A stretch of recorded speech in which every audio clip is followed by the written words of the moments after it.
Hello everyone. आज हामी चाहिँ एक्सेल क्लास लिन गइरहेका छौँ। आज हामी नर्मली एक्सेल कसरी खोल्ने र एक्सेलको इन्टरफेसको बारेमा हेर्न गइरहेका छौँ र हामी चाहिँ एक्सेल चाहिँ कसरी खोल्ने त्यो प्रोसेस चाहिँ आज हामी हेरौँ।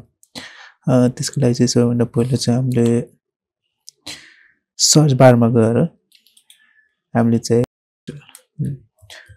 एक्सेल भनेर हामीले सर्च गर्यो भने हामीले चाहिँ यहाँ एक्सेलको आइकन देख्न सकिन्छ। हामीले त्यसलाई डबल क्लिक गरेर चाहिँ हामीले के गर्न सकिन्छ, एक्सेल चाहिँ ओपन गर्न सकिन्छ। र अर्को प्रोसेस भनेको चाहिँ हामीले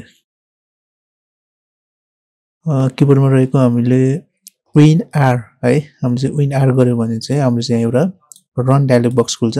हामीले चाहिँ यहाँ डिफ्रेन्ट टाइपको प्रोग्रामहरू चाहिँ ओपन गर्न सकिन्छ।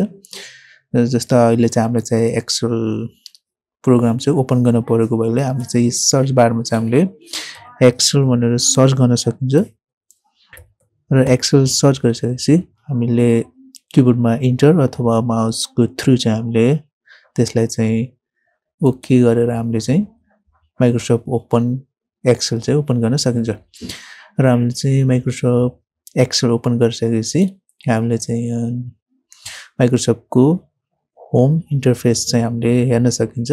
र हामीले चाहिँ होममा चाहिँ डकुमेन्ट क्रिएट गर्ने डिफ्रेन्ट टाइपको टेम्प्लेटहरू देख्न सकिन्छ। हामीले चाहिँ फर्स्टमा चाहिँ ब्ल्याङ्क वर्कबुक देख्न सकिन्छ भने अरू चाहिँ हामीले टेम्प्लेटहरू देख्न सकिन्छ। र हामीले न्यूमा पनि होम जस्तै है, होम इन्टरफेसमा जस्तै हामीले यहाँ पनि ब्ल्याङ्क वर्कबुक, सेल रिपोर्ट है, डिफ्रेन्ट टाइपको टेम्प्लेटहरू हामीले यहाँबाट चाहिँ युज गर्न सकिन्छ। र ओपन चाहिँ हामीले कुनै पनि फाइललाई सेभ गरिसकेपछि हामीले त्यो फाइल पछि पूर्ण खोल्न पर्यो भने चाहिँ हामीले होम अथवा ओपनमा गएर ओपनमा हामीले त्यो फाइललाई चाहिँ ब्राउजमा गएर हामीले त्यो फाइल चाहिँ कहाँ सेभ गरेर त्यो फाइललाई चाहिँ चुज गरेर हामीले ओपन गर्न सकिन्छ। र अहिले चाहिँ हामीले युज गरेको एक्सेल चाहिँ लेटेस्ट भर्जन 2024 को एक्सेल चाहिँ हामीले युज गरिरहेका छौँ। र हामीले चाहिँ होम इन्टरफेसमा चाहिँ हामीले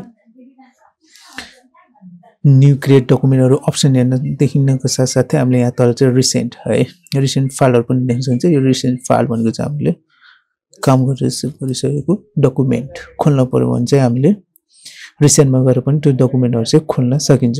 र अहिले चाहिँ हामी नर्मल्ली अब हामी चाहिँ ब्ल्याङ्क वर्कबुकलाई चाहिँ क्रिएट गर्न गइरहेका छौँ। हामीले चाहिँ ब्ल्याङ्क वर्कबुकमा क्लिक सकेपछि हामीले चाहिँ सिट है, स्प्लिट ओर सिट भन्ने चाहिँ हामी चाहिँ देखेको इन्टरफेसलाई चाहिँ है। र अहिले चाहिँ हामी चाहिँ एक्सेलको इन्टरफेसमा आइसकेका छौँ।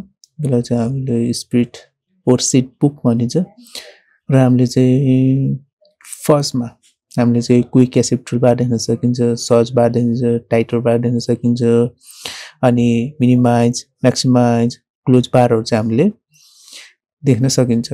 र त्यसपछि हामीले चाहिँ रिबन बार है, हामीले चाहिँ यहाँबाट यहाँसम्म देखेकोलाई चाहिँ हामीले रिबन बार भन्छ। र हामीले चाहिँ रिबन बारभित्र पनि file menu, home menu, insert menu, different टाइपको चाहिँ मेनुहरू देख्न सकिन्छ यहाँ।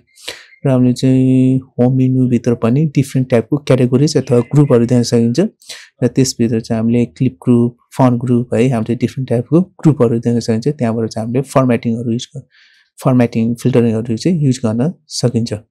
र त्यसपछि हाम्रो चाहिँ यहाँ रहेको छ, अब हामी चाहिँ एक्सेल चाहिँ कोलम अथवा रोको इन्टरसेक्सनबाट चाहिँ हाम्रो एक्सेल बनेको हुन्छ। र हामीले चाहिँ ए र अथवा हाम्रो चाहिँ एक कोलम अथवा हाम्रो चाहिँ टु रो है, हाम्रो त्यो दुईटा कोलम र रोको इन्टरसेक्सनबाट चाहिँ हामीले चाहिँ एउटा सेल बनेको हुन्छ। त्यो सेललाई चाहिँ हामीले A1, त्यसको नाम चाहिँ हामीले नेम बक्स, यसलाई चाहिँ नेम बक्स हुन्छ। हामीले चाहिँ यहाँ कुनै पनि सेलमा गएर क्लिक गऱ्यौँ भने हामीले चाहिँ त्यहाँ सेलको नाम देख्न सकिन्छ। त्यो भनेको चाहिँ हाम्रो D3 है।